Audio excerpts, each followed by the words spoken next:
Now, continuing with the reactions of alkenes and alkynes, I want to talk now about dihydroxylation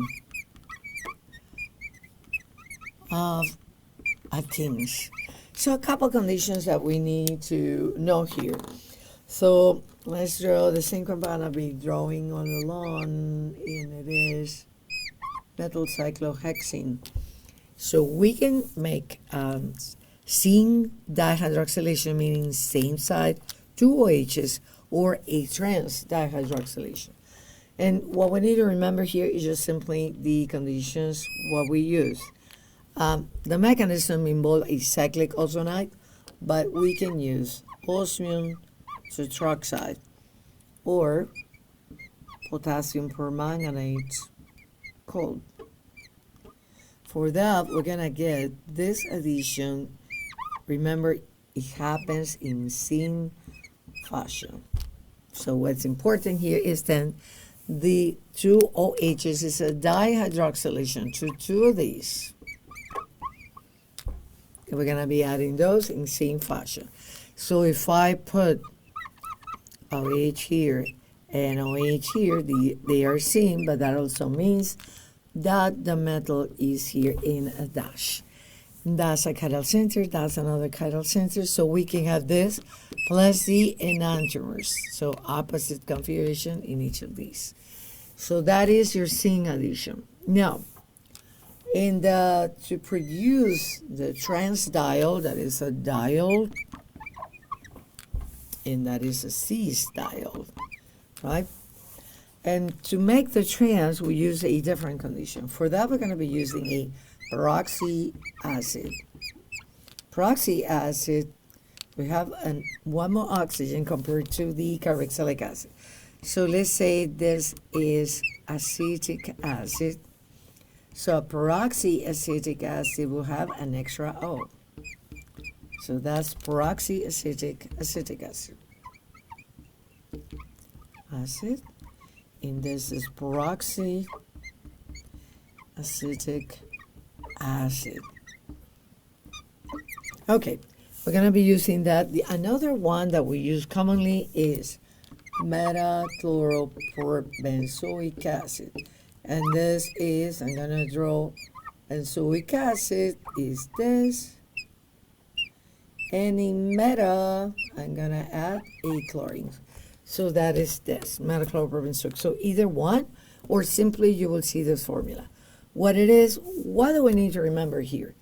We're going to be forming an intermediate that's similar to the bromonium and to the mercurinium.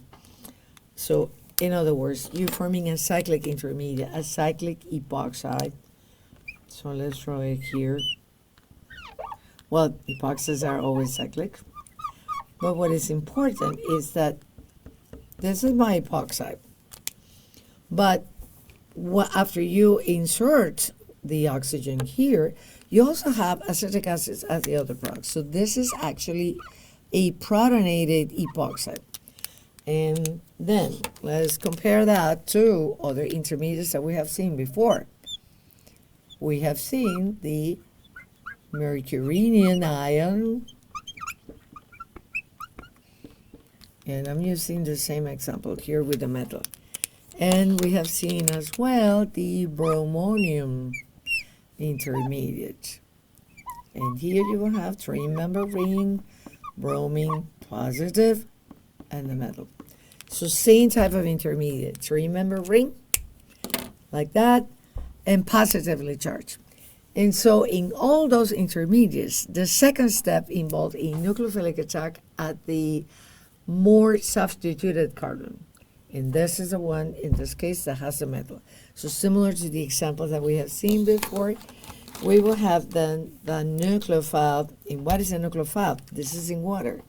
So we're going to have water attacking here. And opposite side to this bridge, again, there is a steric hindrance if you go this way.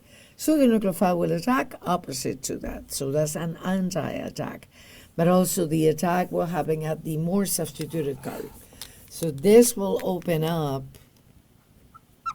and you're going to form a diol But now since you had the attack on, say, one side, in this case, in my drawing, I attack like here, opposite to this, so I end up with this product. Notice that this is a trans diol, because this is an anti-addition. So this is what we need to be remembering in this reaction, that we can make diols both syn, and for the syn addition, so same side, you need to use either these two conditions. And for the trans, you will use a peroxy acid. Can be peroxyacetic, can be metachlorobenzoic acid. It is anti because you go through an intermediate that's similar to this tube. So cyclic to remember ring, the attack must be opposite side to this, say, ring here.